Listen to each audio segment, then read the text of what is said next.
Hi, my name is Fiona D'Souza from the Shekhinah Wellness Centre, and I want to share with you today about an amazing author that has been around a while and has some powerful tools for you. And I want to share how those have impacted my life.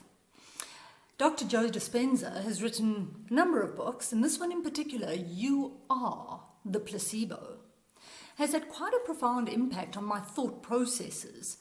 I'll give you two examples. The first one is he describes a scenario in which a group of people, a control group, is required to rehearse the piano scales over a certain period of time for a certain amount of time, and they do so.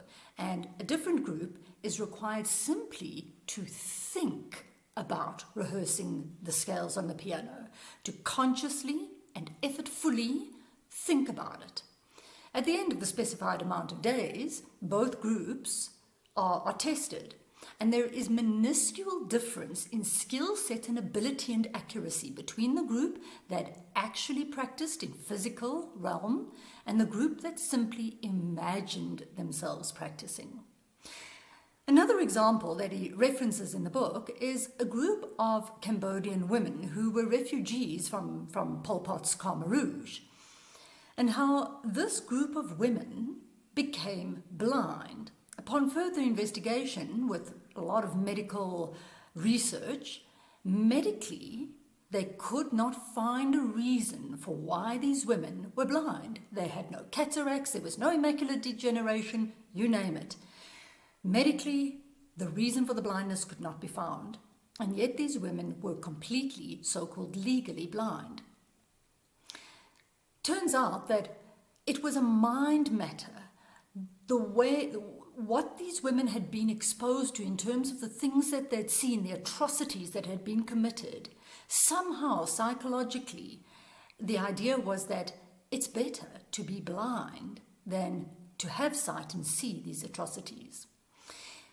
And so this book has really swayed me, Dr. Joe Dispenza's Power of the Placebo, to imagine what we can do with our thoughts. Imagine what you can become, or who you can become, or what you can achieve simply through thoughts, simply through imagining, visualizing, and believing that you can be so. Becoming the best version of yourself possible. Aim high. Imagine something that in a way, up to this point, you've never dreamed you could be.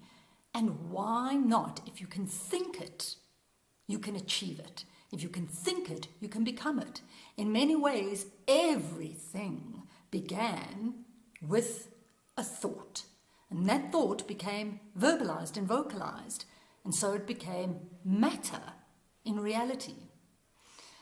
I highly recommend these works, as well as simply beginning to play with the notion of what if I could be better than I ever imagined I could be. As a man thinketh in his heart, so is he. Said differently, where the thought is, there is the being, or there is the entity. As a man thinketh, so is he. Or our reality is the way it is because we imagine it to be so. We think it into being. Go ahead and subscribe, hit like and subscribe to this YouTube channel for more of these spot discussions, if you will. Fiona D'Souza, Shekhinah Wellness Centre.